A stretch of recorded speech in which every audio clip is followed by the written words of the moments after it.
That'd be perfect. So it's good to be at Easton Town Center, guys. I used to live here at this part of town. I used to live in New Albany. But then now I moved down to the east side of Columbus. Actually, that's not true.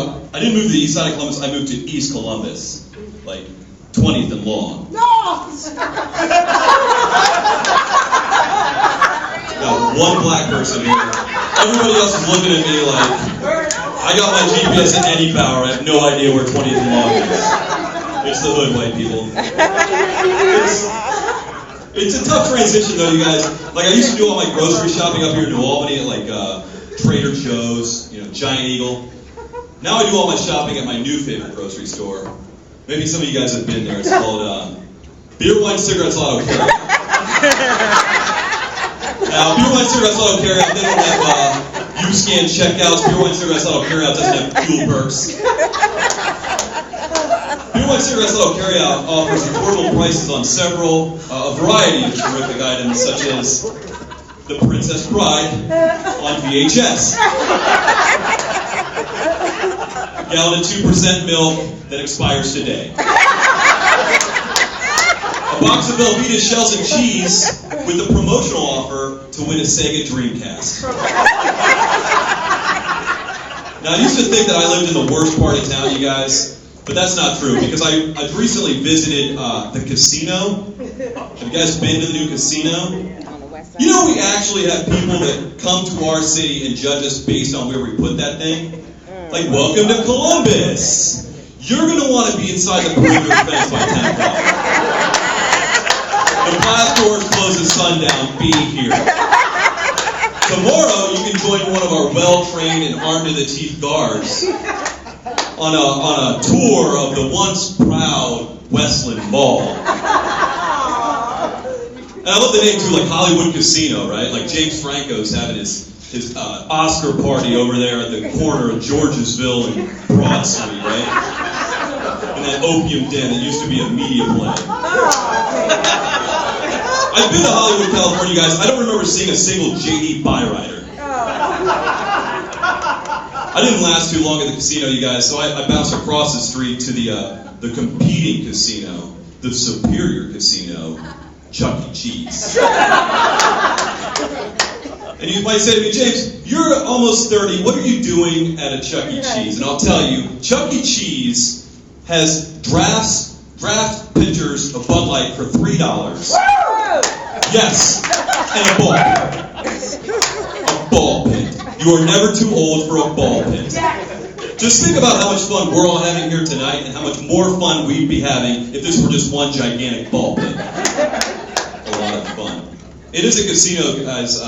You can always tell because you can tell that the little kid that's going to turn into a degenerate gambler, right? He's in front of like that machine that has a sliding shelf of quarters, and you plug the quarters in and try to get them to fall down. His friends are like, hey, we need just one more from Street Fighter, man. Are you in? No, man, this machine's hot. Feel the action. I can feel it coming. Right? But I found out, you guys, that a 30-year-old man drinking alone at Chuck E. Cheese isn't against the rules, but it is frowned upon. Like, they don't have pit crosses at Chuck E. Cheese like they do across the street. What they do have is a daytime manager named Debbie. Okay? And when you're partying a little too hard at Chuck E. Cheese, Debbie likes to follow you around and say twatty things like, sir, do you need help finding your child? No thanks, Debbie. I'm just browsing. That's my time, you guys. Thank you very much.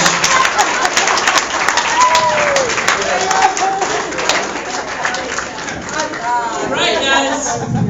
Keep it going for James, everybody. We are in the home stretch here. We only have 2 comedians left. I just want to say real quick, please hook up your waitstaff with some really good tips because they are watching the show and they're not drinking like us. Thank you. We are. Okay. The next comedian is a funny lady. You're going to like her. Put your hands together for Leslie Battle.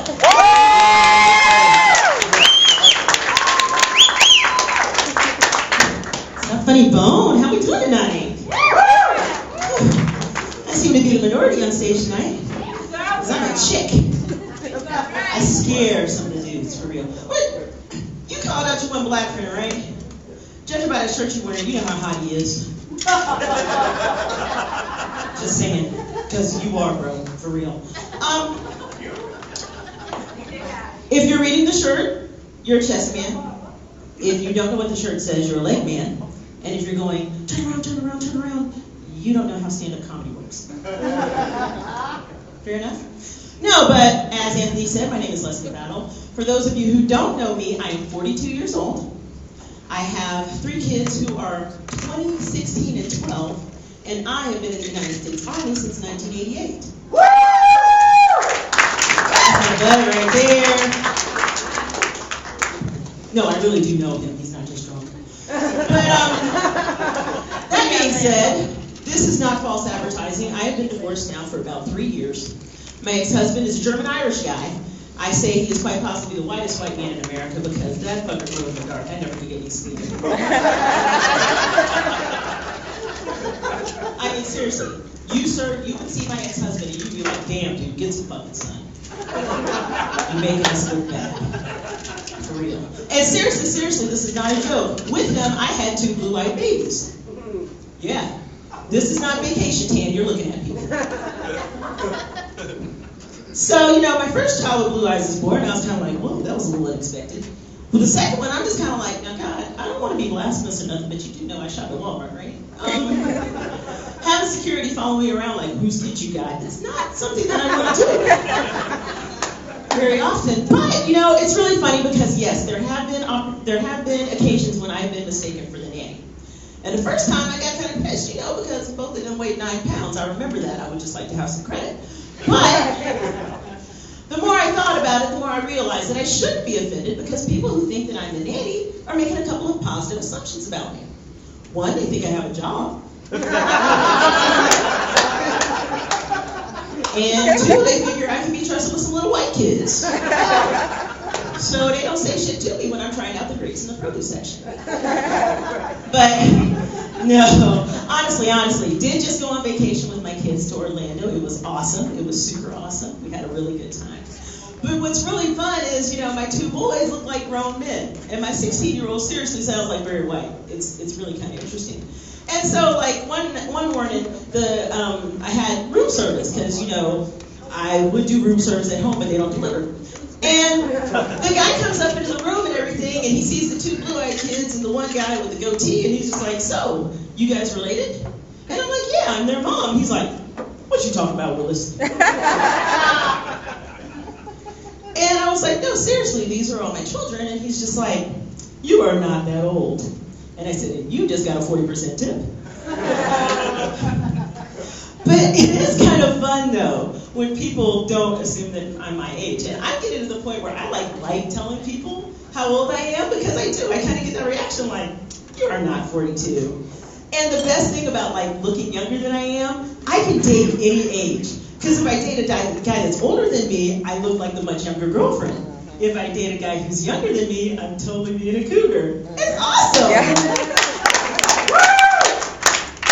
And it's so funny because, I actually have 2 exes because I'm that good at picking dudes. And my first ex, I actually had an opportunity to visit with him, and after about 20 years of distance, we actually get along. So he was just like, man, it really sucks getting old. Not if you're hot. Not that I know anybody that would fit that description.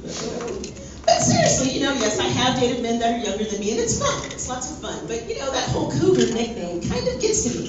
So I decided to work on it a little bit. Just last week, I had a date with a 46-year-old. Okay, technically, he was a set of 23-year-old twins, but I'm working on it. I am working on it. I'm crying out loud. No, but I'll tell you one funny story about my ex, which will kind of help me to understand why we couldn't stay married. Like I said, he's a German-Irish guy. And so our son was doing this genealogy assignment at school, and it was 2nd grade, so it wasn't really crazy. But the question was, how far back can you trace your family? Now, I grew up in the South, so the records get a little murky around the 1860s. But if anybody feels any guilt about that whole, slavery thing, I will take reparations in Jaeger bombs or Walmart cards. I can be open-minded. We can work something out. But nonetheless, my son's doing this assignment, and the question was, how far back can you trace your family? Well, my ex knows that his grandfather's parents came over from Germany on whichever boat, and his grandmother's parents came over from Ireland, but he looks me straight in the face, product of the public education that he was, and he says, well, baby, which boat do you think your folks came over on? Well, thank goodness I took a couple of deep breaths and realized I didn't want to go to jail that day. Because, judging by the blue-eyed babies, maybe I'm not as black as I think. But I just looked him straight in the face and I said, well, honey, there's a distinct possibility that our folks came over on the same boat. It's just mine were rowing. Now go get me a sandwich.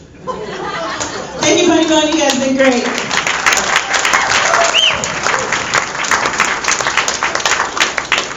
All right, everybody, are you ready for your headliner this evening? Yeah. True and Twice, gang. Your next to me is hilarious. He's won the funniest person in Cincinnati contest. Funniest person.